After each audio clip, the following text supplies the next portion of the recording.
Okay, this is at the back of Jenny Mansfield's house. Just a quick look at that roof there, which is in an absolutely dreadful state.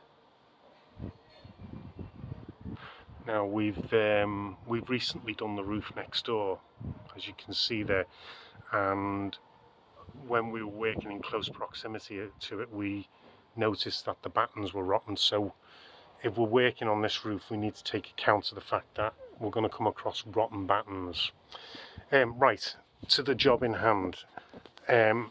Rather than the garden shed, I've suggested to Jenny that we have a lean-to, because she wants to maximise the available space between the house and the wall.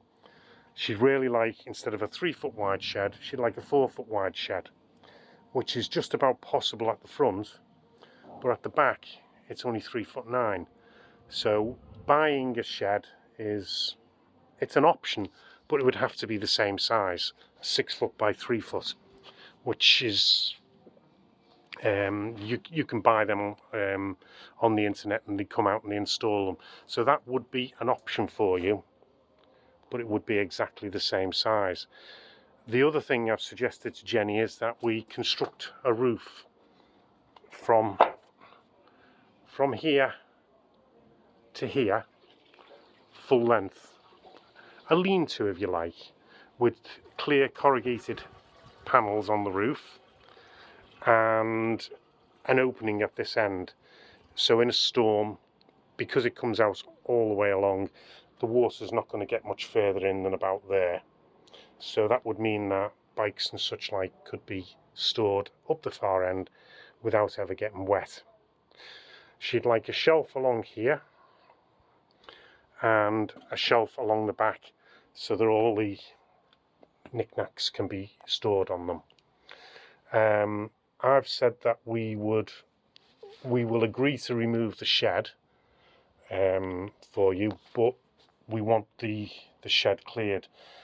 Jenny's pointed out to me that there's things like a bag of clothes at the back there that's been there for 2 years, and she doesn't want it in the house. Well, I agree with that, because the shed is soaking wet, and that's going to be it's probably got mice nesting in it. It's full of clothes apparently. So after 2 years it's going to be mouldy at the very least, full of spiders, completely unusable. So that needs to be binned really, but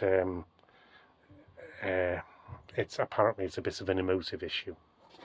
So we want the shed emptied if we're going to do this for you, and then we'll deal with the shed. We'll deal with that.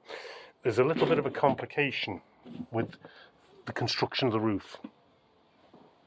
Now, we assume the gutter level is going to be the same, and we assume the wall's going to stay the same, which it is. Then this here is approximately 6 inches higher than that. So the slope of the roof is going to have to go that way and spill into the gutter.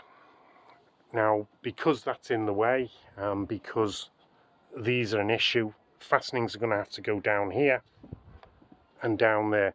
So we're going to have rather a complex arrangement to fasten the roof to.